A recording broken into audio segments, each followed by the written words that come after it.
What's up, people? Welcome to this episode of the Buy the Hood podcast or webcast because I don't know how you're consuming this content. I'm your host as always. My name is Jimmy, and as we start off every show, that's with gratitude.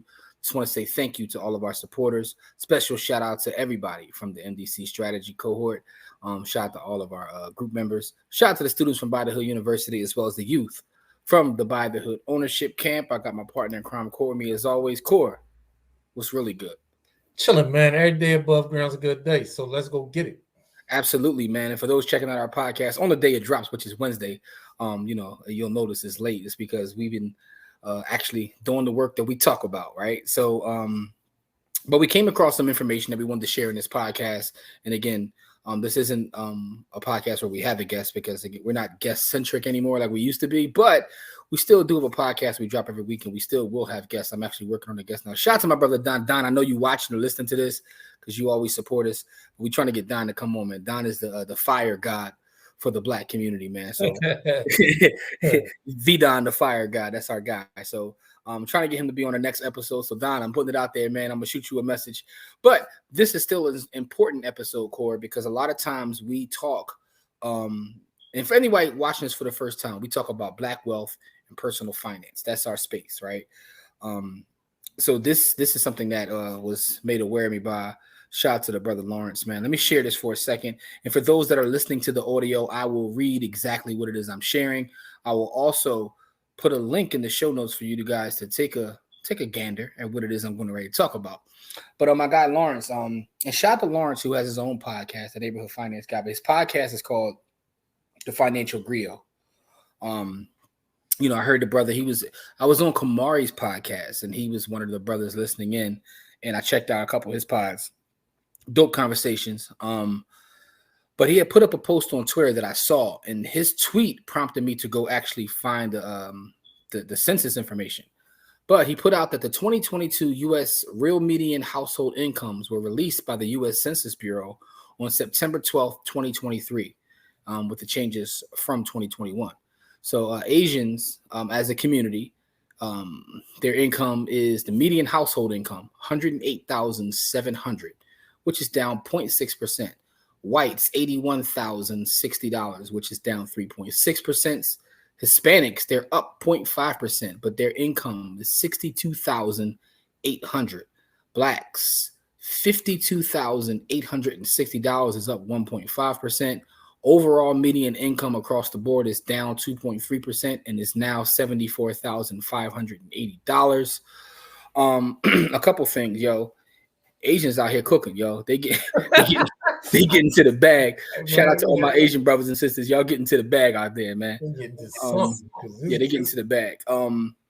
But our thing is about black wealth, man. And that number, is something we gotta talk about, man. Grown man bars is something we got to deal with, man. So the fact of the matter is we're at the bottom, right? And we could talk about a lot of things in terms of how do we change that, why we're there. I think we pretty much know why we're there. It's history, right? Yeah. We can spend days and days talking about why it's there, right? It's systems. You know what I mean? But at the end of the day, now that we have the data core, the question is, you got this data in front of you, now what? It didn't tell me nothing I didn't know, except for the Asians is cooking like fish grease. Yeah. I really don't pay attention to the wealth of other nations as much as I pay attention to the wealth of black people. Mm-hmm. So, I'm a little ignorant to what goes on. But what it tells me is that they prepare themselves for jobs that pay. That's what it tells me. You know what I mean? Like, and that's a whole other conversation, bro. So we go to college. We go to college at the same rate or higher as anybody, but we don't go for things that pay. So that's the question, right? So that brings an interesting question because college is something I actually wanted to touch on in this episode. I'm explaining to you why in a second. But a lot of times we tell people you're going to college to figure it out, discover yourself, to figure out what you want to do. But I know some folks personally, right? So we're from a generation where a lot of our peers went to college. In fact, Corey and I from our high school, the number of folks that went to college was like 90 what, Corey? It was 96, 97%, something yeah, crazy. it was something, and it was some number that was up that high. So a lot of our friends went to college, but also a lot of our friends got some degrees in like, yo, I got a degree in history, I got a degree in like, general studies, and it's like no shade, like, because what again, you gonna do with that? But sometimes, right, if you don't have nobody that goes before you to give you the game, you don't know. You're just figuring it out on your own, and I think that's part of the problem, right? But let me tell you why I thought college was a part of this discussion, right? So here is the actual document, and this is what I'm going to put a link into in the show notes as well as the show description. This is the information put out by our Census Bureau. It's called Current Population Reports, United States Census Bureau, and this just dropped. This dropped, this month, so it's fairly new. A lot of background information, but I'll get into the point that I want to talk about. So, what was summarized in that tweet is what you find here when you look at household income based upon race. It's all here, right? It talks about the age. I'm not going to get into that. So, but I will say this: householders age 45 to 54, that age range, had the highest median income, which is 101,500, followed by householders 35 to 44, which made 96,630, and householders 55 to 64, which made 81,240. So it looks like the sweet spot when you start getting that chicken is the age between like 45 and 54. Right where we at, Core. Let's get this bread. Yeah, let's go get this money. Right. Get this money, man. But here's some more data, right? It talks about income based upon your region. Out west is the highest, right? Median income 82,890. Northeast is second place, 80,360. So they're fairly close. But the Midwest and the South, the number is lower. But what I was looking at, right? So there's all this talk about college, no college, my kid's not going to college. But the data says you make a lot more money going to college, right? That's just what the data says. And in fact, the data says you make more money just by having some college, right? Yeah. Look at what the data says. The data says without no high school diploma, the median income is 34,850. If you have a high school diploma but no college, your median income is about 51,470. If you go to college, just some college, I didn't graduate, some college, 68,690. But if you have your bachelor's degree or even higher, the median income is 118,300. So I get it, and I understand what the cost of student loan debt, why people say what they say, but look at what the data says in terms of income. Man, I've never made $118,000 from someone else's business. Not to say that I haven't made a lot of money, but going into education, unless I'm a principal or an administrator, it's kind of hard to make that kind of money without being an administrator. So right. not that I couldn't have made that much money, but I made that much money teaching people, but I never made it as a teacher in a school. So my experience is quite the opposite. I have been paid by somebody else's business that much, but I'm also in like real estate and technology. So that goes to your original point of what did you get your degree in? Yeah. So my undergraduate is management, and my master's degree is actually in real estate. But then the tech side is something I picked up. But with that being said, I have been paid more than that from someone else's business. So I can't say that I haven't, right? But there's not one way to get to the bread. But the point I was making is when you look at that, when we always having these conversations about school, no school, the student loan debt, like college, people even come to us all the time. College isn't needed. I'm like, but the data doesn't say that. Now, right? Let's break it down further. Someone could then extrapolate this data and say, well, if it costs X amount of money to make this amount of money, is it worth it? If you break it down, I don't want to go too deep into the numbers that way, but that math can be done. So I'm not ignorant to that. But I'm just talking about pure income. No, for sure. I will say that again, my one of my best friends, me and him graduated at the same time. Same year, I went to college. He went to trade school. He did not have any kind of college degree, and he has made at least $300,000 for the last 20 years. But that will fall under that some college. That's yeah, some college. Yeah, but what I'm saying to you is he never stepped foot on a actual. That's fine, but that still will fall under that. He No, still what I'm saying is that some college doesn't necessarily mean 4-year college. Yeah, I mean that's the point that I was trying to get to, is that some college doesn't mean a 4-year college. So I mean that goes to having a plan, though, right? So it doesn't mean he definitely had a plan. But you know, I got 2 of my best friends are in IT. Neither one of them went to a traditional college, and both of them make at least $400,000 a year.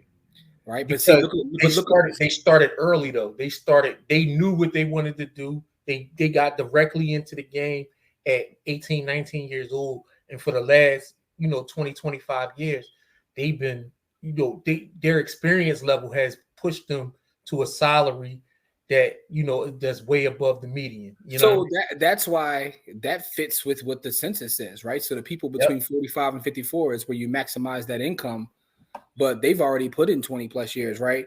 So it's interesting because a lot of times you look at data, right? Data can tell a story, but data can also back up a story. You're talking about something that you've witnessed personally with your friends, and the data backs that up. Yeah, right? They got some college, and then they got years of experience, and so now they're making, the money that's commensurate with their experiences. Yeah.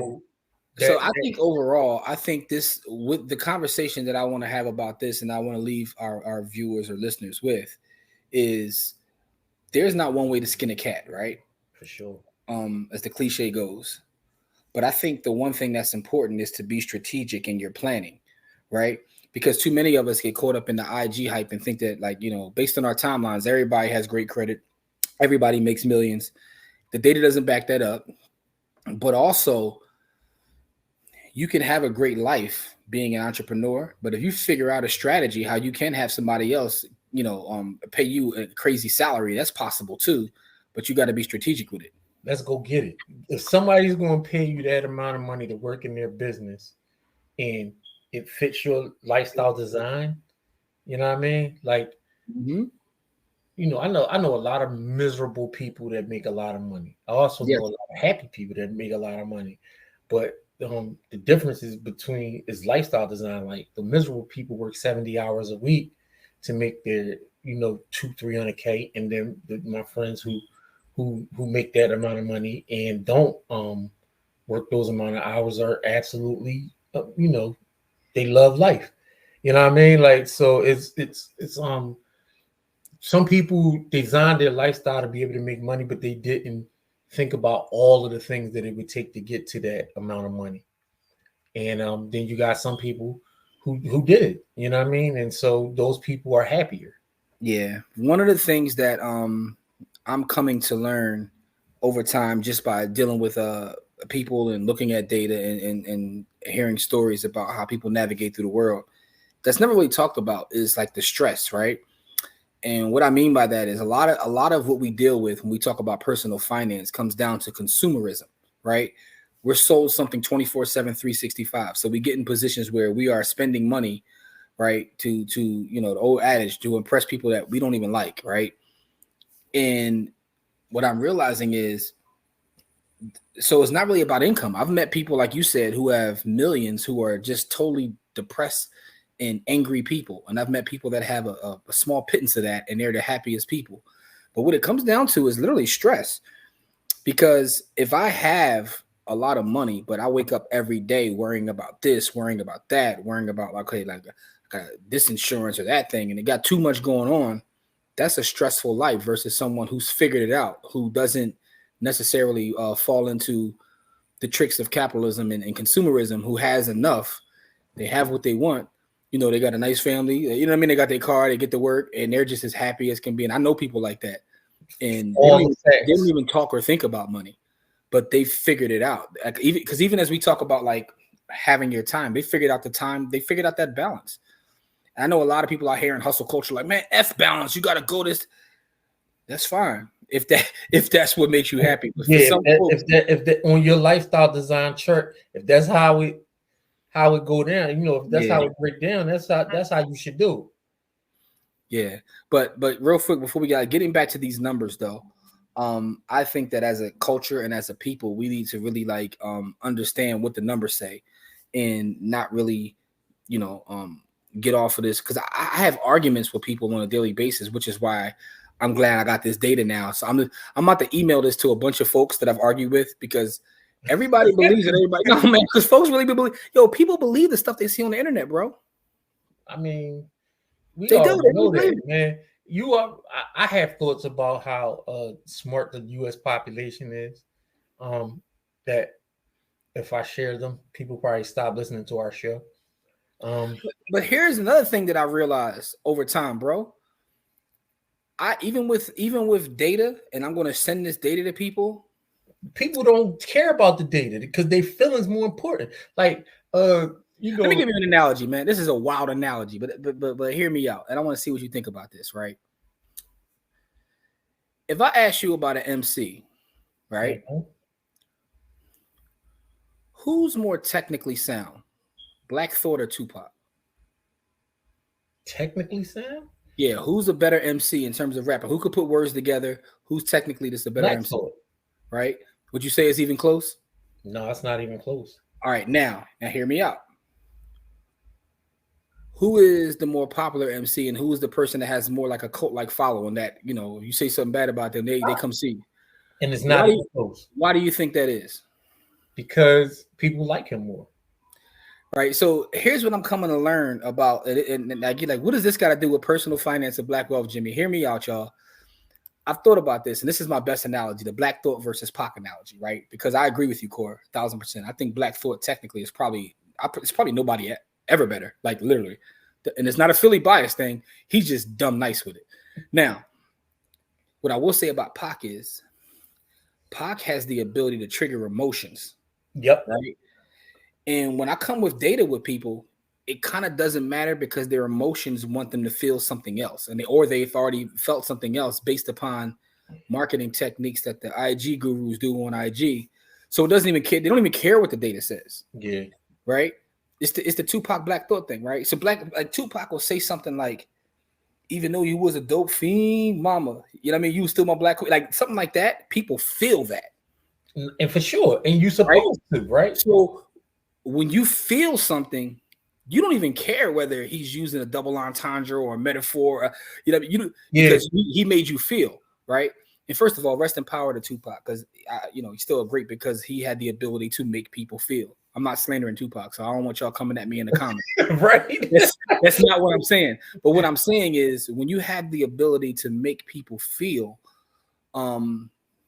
people don't care about the data or even what the facts are. No, the data and the facts are secondary when feelings are involved, because people they build their biases off their experiences, and they build their biases off of what what they've seen, but they don't get to see the overall. They ants looking at ants, and they not.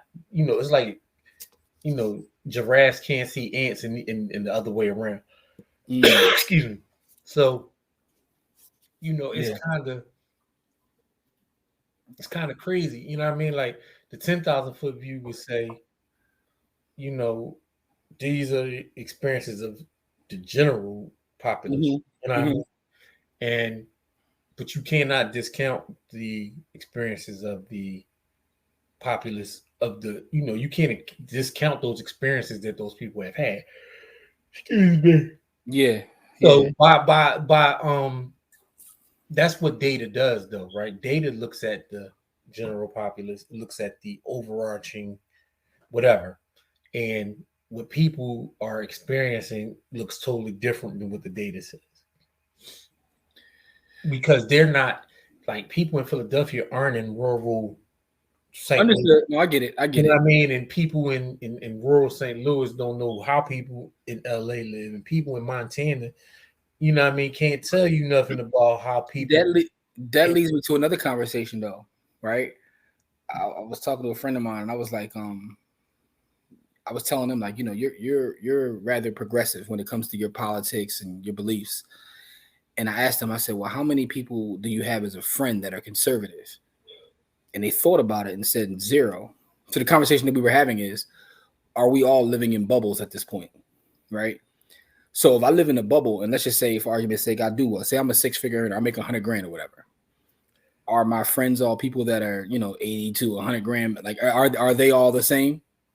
So then can I even relate when I look at the data saying that, yo, it's hard to relate to the billionaire and the broke person because you're not either.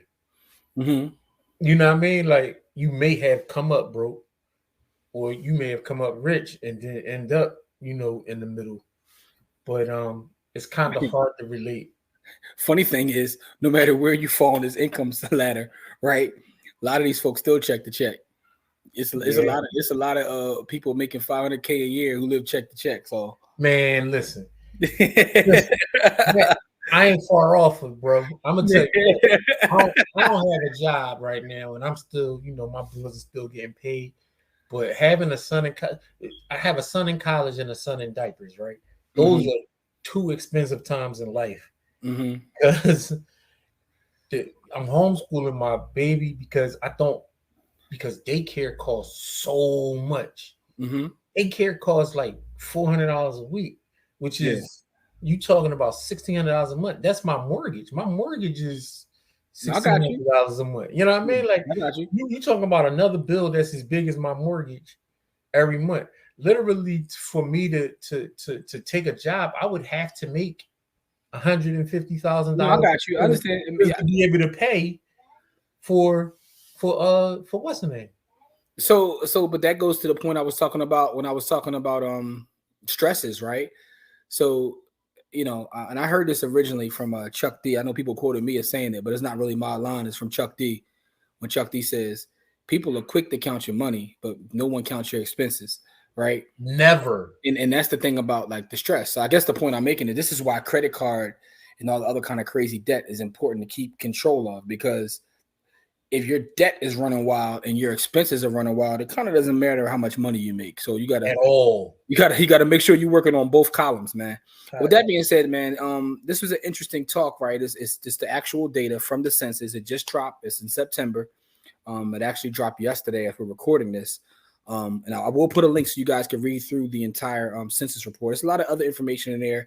They break it out amongst age, ethnicity, education, so you can see what the actual numbers are saying and not what your timeline says, because your timeline is a bunch of liars, right? I care what you see on TikTok, man. We looking at data. We looking at real. So anyway, man. So the questions I have, I'm gonna leave for people today. I'm gonna ask a couple questions, and I want you guys to leave us some feedback. You can put it in the comments. You can, you know, hit us up on the inbox, Twitter, TikTok, Instagram. It's all at By the Hood, or right here on YouTube, or however you want to get in contact with us. Just leave us a little bit of feedback. The question is, do these numbers surprise you, for one? Do they surprise you? Like, did you realize that the Asian community is almost doubling us up at this point? They almost doubling us up. No, right? What's that? I'm not surprised at that, because they almost doubling us up. No, actually, they are doubling us up. They're 108. We're 52. 52. Yeah, they more than doubling us. Yeah. So words of Nipsey Hussle, man, they double up. Yeah. So never let a hard time humble us. But it doesn't surprise me because of the country we live in the history of this country. So we didn't take a long time getting into that, but delving into the history of our country, there has to be a permanent underclass, and we've been that for the last 400 and some odd years. We've been that permanent underclass. And what a lot of people do when they come into this country, they do everything that they can to get far away from blackness as they possibly can. And so those people, you know, like people that are from the Caribbean and the islands and Africans from other countries, they come here and they want to be anything but black. So, because they understand that what happens in this country to black people, like everybody could tell our story, but nobody wants to be us. Yeah. And so that's the, you know, we can't tell the story without really telling all of the story. So understood. So yeah, this isn't a point the finger thing, right? This is why.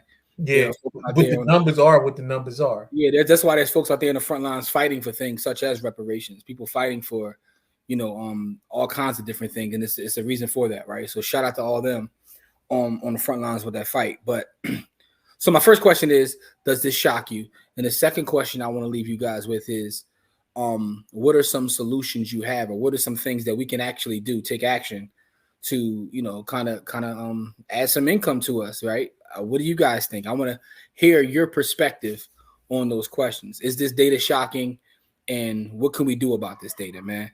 Court, with that being said, man, another dope episode, another great conversation, man. I want to make sure I share this out with folks so they can read this data. My objective now is to share as much data as possible, as much factual information, and not just come on here and pontificate about my feelings. Yeah, because I enjoy that too. On super fraud. Yeah. Like I personally don't really care because I don't follow none of it. Like I know. Like all of the information that you're talking about on IG and all that stuff. Yeah, you don't know about none of that. Corey being his own because I just got off. I do want to say one thing though. It was frying me. Like it was just frying me. It was just bad info. I get it. I do want to say one thing though. My Tupac Black Thought analogy was fire, yo. I just got to give myself credit for that, because that does help you understand what I'm saying, right? Pat yourself on the back. That was fire. That was fire, right?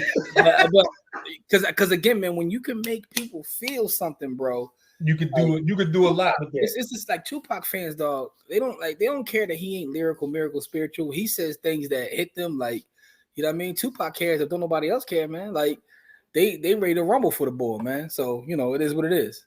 All right, man. With that being said, make sure to do all the YouTubing and stuff, like, comment, subscribe, leave us some feedback, share this video out. We appreciate the love and support that we get day in and day out. But as we always say, it's not about how much money you make, it's about how much you keep. Game elevates. We'll see you guys on our next episode. Peace.